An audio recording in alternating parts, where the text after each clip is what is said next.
What's up, spectators? Welcome back to another episode of Ace Attorney Investigations 2. Last time we had a really long logic chess battle with DeBest here, and we've given him the resolve to find his own path as a prosecutor and to not be like his father. Yes, here we go.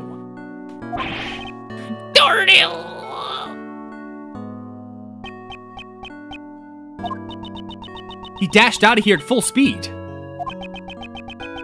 It seems if there's one thing he's the best at, it's running away.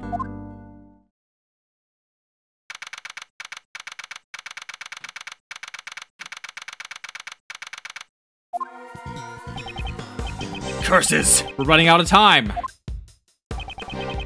We should check in with Mr. Shields. I'd also like to know what the situation is like on their end. But Mr. DeBest ran off again. We'll just give them the new information we discovered.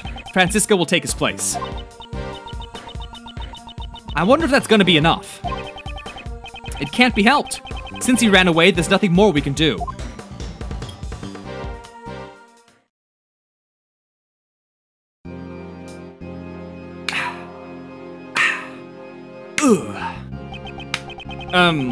I guess I'll just say it again. If there's no murder weapon, you can't prove the defendant is guilty. Objection! Just because we don't have the murder weapon doesn't mean the defendant is innocent. It seems you wish to taste the sting of my whip. Mr. Attorney, this trial, how much longer will it take? Because it feels like it hasn't gone anywhere at all for a good while now. Well, sorry, but that stubborn prosecutor over there just doesn't seem to understand. Until I am satisfied, that's what she said. This whip will lash out at you as many times as I see fit. By now, she's probably whipped me once for every year I've been alive. Miles, what's taking you so long? Even though we're just stalling for time, Uncle Ray can't keep this much up much longer. Ooh.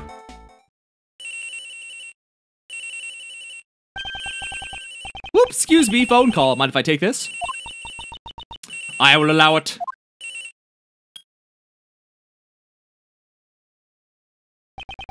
Shields? Oh, Miles, it's you! How's it going over there? We found Sebastian. And the knife and chisel? It seems he handed the evidence over to Blaze. It's very likely that Blaze knows where the whereabouts of the murder weapon. Ex-Chairman DeBest? But why would Blaze? That I don't know yet. Of course, if Blaze ended up going to prison, and Patricia Rowland is the warden, he could probably get away just fine. But there may be some hidden connection between Patricia Rowland and Blaze. Gotcha! In that case, I'll issue a subpoena for Blaze DeBest right away. I'll grill him personally. I'll continue to search for missing evidence. And for John as well. Try to hurry it up, would ya?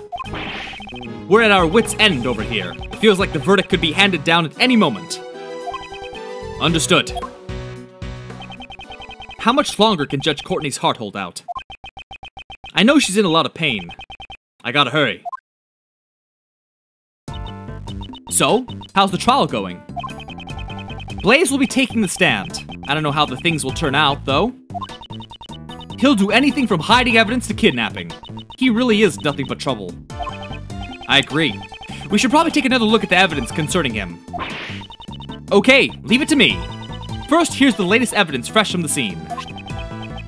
They're the gloves from earlier, although I'm certainly curious about them. Anything else? The case files from the IS-7 incident. If I recall, Blaze was also involved in this, right? Indeed. He was involved in destroying the evidence. For now, let's keep this on hand.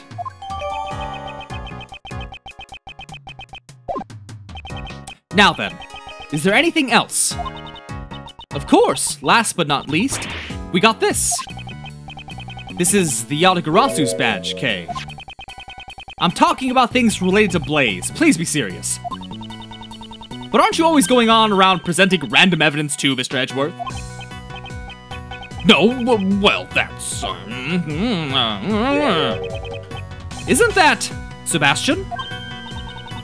What are you doing here? Woo-hoo, woo-wee! He ignored us. He came out of the Grand Tower. What was he doing in there? Let's go investigate what Mr. DeBest was up to. Yes, let us go. Bam, bam, bam. The hatch is open. It might be Mr. DeBest who opened it.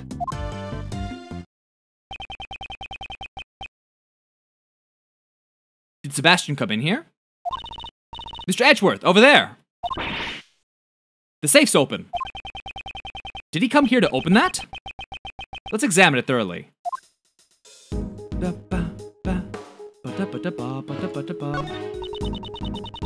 That chain was used to keep people from opening this box, right? Yes, it's as you see. I can't just use rope escape tricks anymore. I need to learn chain escape tricks too. It really has become the dark age of great thieves. I suppose even thieves have their troubles. What are we looking for?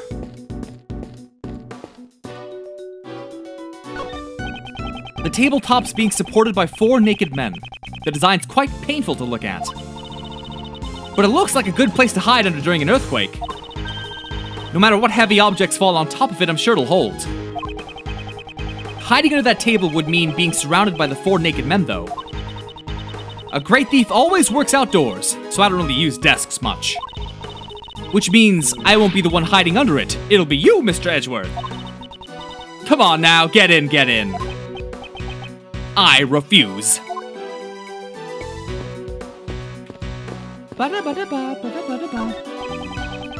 It's pointless to go down to the meeting room. What's important right now is the storeroom. A hidden lift, along with the hidden ladder. The person who made this place must have really liked hiding things. Is something on your mind? Yes, as a great thief, I'm always on the lookout for new hiding techniques. But don't worry, Mr. Edgeworth. I wouldn't do something like hide your fuzzy slippers. Since when have I ever worn fuzzy slippers? Come on, Edgeworth, don't lie. You know you have a big, fuzzy pair of slippers you always wear all the time in secret. There's something inside the safe. Let's go ahead and have a look. There are some documents in here. It's just a bunch of papers and... There's a photo here, too. This is a picture of... That's Mr. Knightley. Horace Knightley, the president's bodyguard.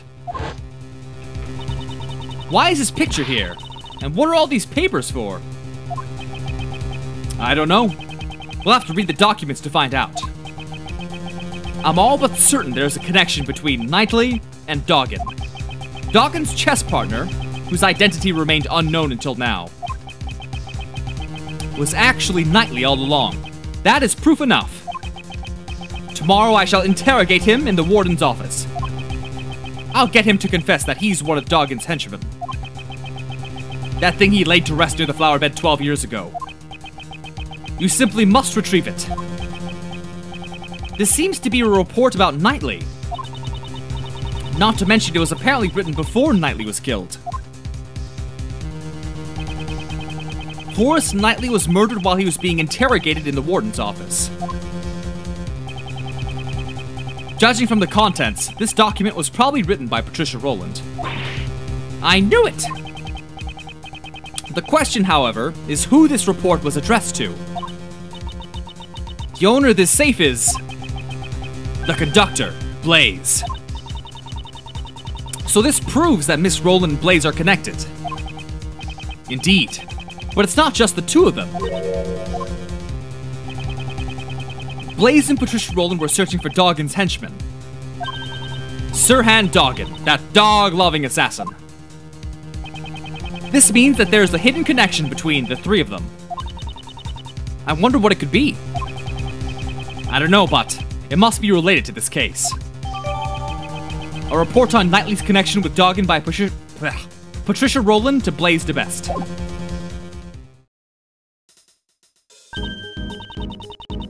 There's some other stuff in here that I remember seeing.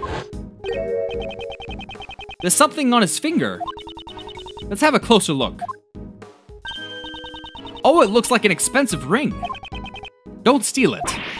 What? I didn't do anything yet. It's Horace Knightley's. The chessboard and the ring. All of his possessions are inside this safe. So basically, all this stuff is evidence from the prison case. Correct. Then, the knife and chisel that vanished might be in here too. Let's see. Mr. Knife? Mr. Chisel? They're not in there. I guess this is all just Mr. Knightley's stuff. I see. That's too bad. Horace Knightley is dead. Edgeworth! This game isn't over yet. You hear me?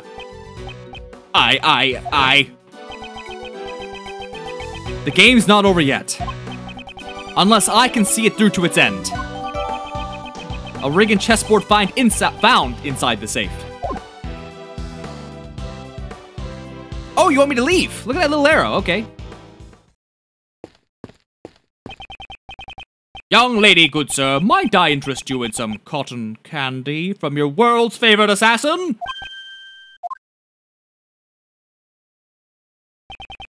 There's also ice cream, if that's what you'd prefer. I would love an ice cream sandwich, please. Get me one. Shelly the Killer! It's good to see you're well, Mr. Edgeworth.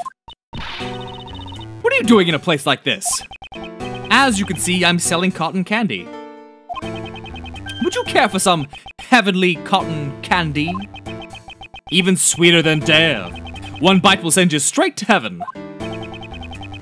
That's definitely not something I'd want to buy from the killer. The meaning of my message. Have you understood it? I congratulate you on resolving the case. However, can you truly say in good conscience that it has been solved? Have you been spying on us this whole time? Spying? Heavens no! I was simply watching over you. While disguised as a cotton candy salesman. Isn't that the exact same thing? What is this man's objective? Were you the one who murdered the president? No. The contract with my client has already expired.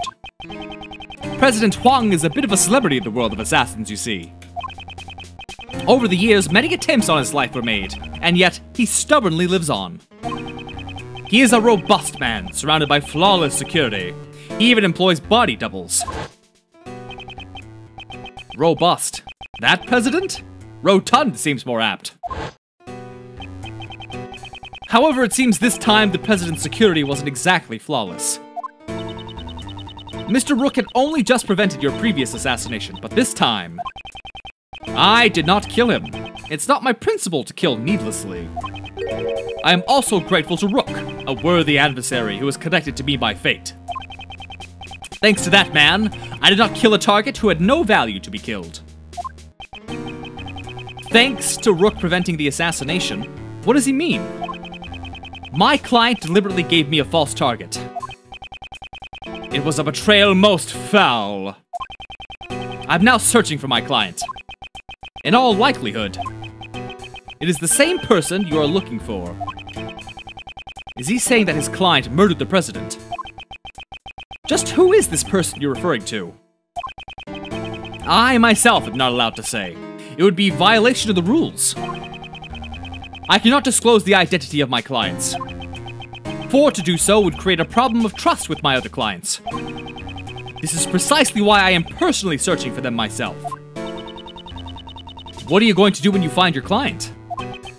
Of course, they shall be rewarded with a punishment most befitting of a traitor. I will chop off their head, and throw it down an alley, and chop off his limbs. That's the best way. That's the killer way. What? That person, oh dear. What'll happen to them? I will leave that up to your imagination. Oh good, that's what I was doing. I was imagining something pretty gruesome. It certainly won't be anything pleasant. Oh yes. I will tell you just one more thing. He's gonna do that. Oh shoot. What was that movie franchise with the man and the... I want to play a game. Oh, they made like 17 million of them. I don't remember what they're called anymore though. Wow. I don't remember. Well, I was gonna think... Okay, let's just move on. It's pointless if I don't remember. I will tell you just one more thing. 3 days ago, Sir Han Doggin escaped from prison. What? God, his head is shaped like a weird egg. 3 nights passed, Doggin's solitary cell was found vacant. It was almost as if he knew I would come pay him a visit. He visited Doggin's cell? Could it be that the person the killer is searching for is... Well then, if you'll excuse me, I must get going. Let us both do our best in tracking down that person. So, the killer and Doggin, these 2 assassins. This sound is... Mr. Edgeworth! Judge Courtney's cell phone's ringing! Could it be John? That's a weird ringtone. It's very ominous. Mr. Edgeworth, how you doing? Sounds like they're using a voice changer. Who is this? Someone you've been searching for. The one in the red hood.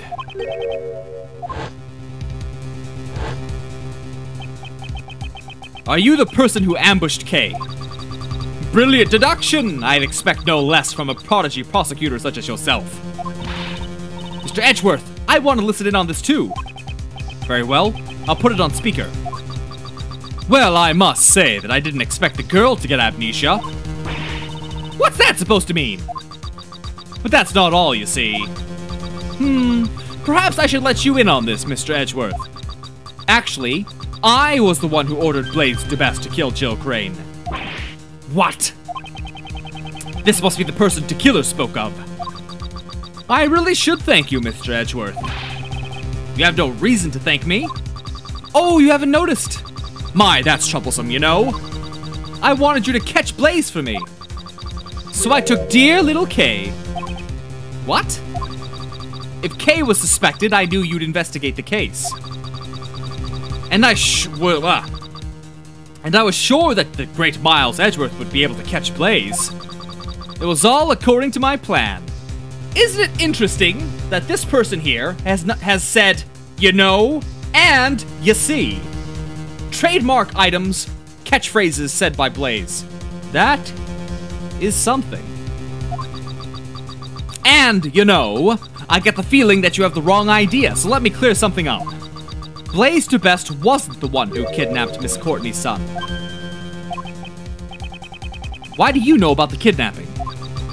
You and Miss Courtney are really quite alike, you know. You know? She even came to visit you in the detention center and got all friendly with you. How could this person know something like that? Judge Courtney was supposed to have visited me using the detective's name. I bet you're wondering how I knew about the kidnapping, right? It's quite simple, really. It's because darling little John is in my care right now. What? You seem surprised. If only I could see the look on your faces. Quickly, little Kay, you have to hurry and steal him back. You wouldn't want to tarnish the Yadagarasu's name on your first job, would you?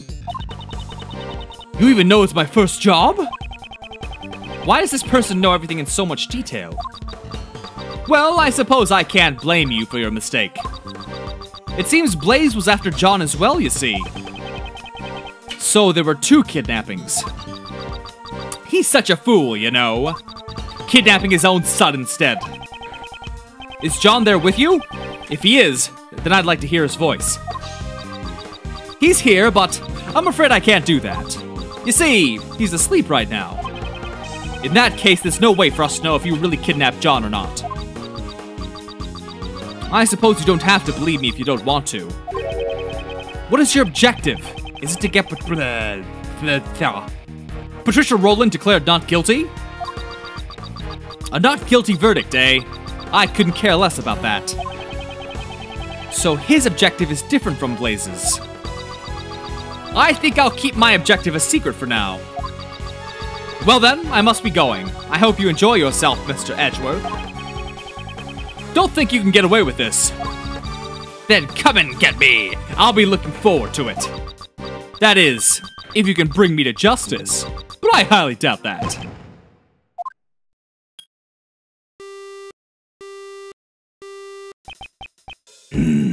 And with that, I'm gonna end this video here. So stay tuned for the next one, and thanks for watching. Bye-bye!